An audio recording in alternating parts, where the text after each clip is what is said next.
Le golf apporte à toute personne en situation de handicap, par le fait même que l'on est obligé de reproduire d'un point de vue corporel les consignes qui sont données d'un point de vue, je dirais, intellectuel.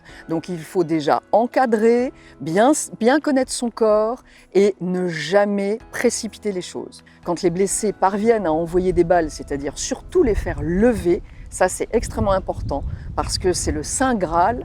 On lève la balle au golf pour eux et puis pour tout le monde, parce qu'en fait, un blessé est ni plus ni moins qu'une personne avec une compensation du handicap qui a été mise en place.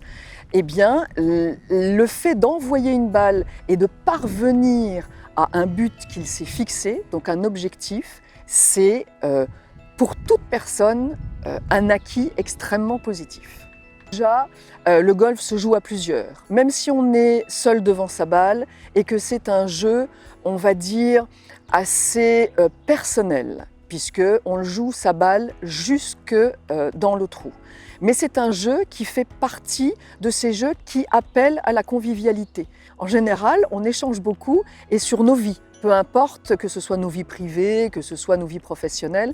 Et donc je pense, dans le cadre des personnes qui ont eu un trauma dans leur existence, c'est vraiment la possibilité d'échanger avec les gens qui, eux, quand ils sont valides, perçoivent le handicap aussi différemment, parce que ça ne va pas que dans un sens, ça va dans les deux sens. Le valide perçoit le handicap différemment, se dit qu'à tout moment il peut devenir handicapé et qu'il serait quand même très joyeux et on va dire heureux dans l'existence de pouvoir envoyer une balle comme une personne blessée peut le faire.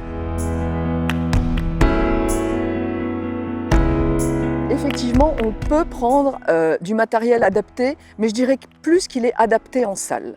Parce que, en hiver, quand vous avez des personnes qui sont blessées, qui ont eu un trauma, qui sont amputées, il est évident qu'on ne va pas leur faire un parcours en hiver, c'est un peu compliqué. Donc, on travaille dans des salles de sport et on travaille le geste est le même. Les clubs sont plus légers et les balles, on va dire, sont légèrement plus grosses que des balles de golf. Et par contre, on envoie les balles en salle, en gymnase, de la même manière, avec des objectifs qui peuvent être des objectifs verticaux, où là on a des balles qui scratchent et qui sont censées scratcher dans les cibles. Donc le geste est exactement le même.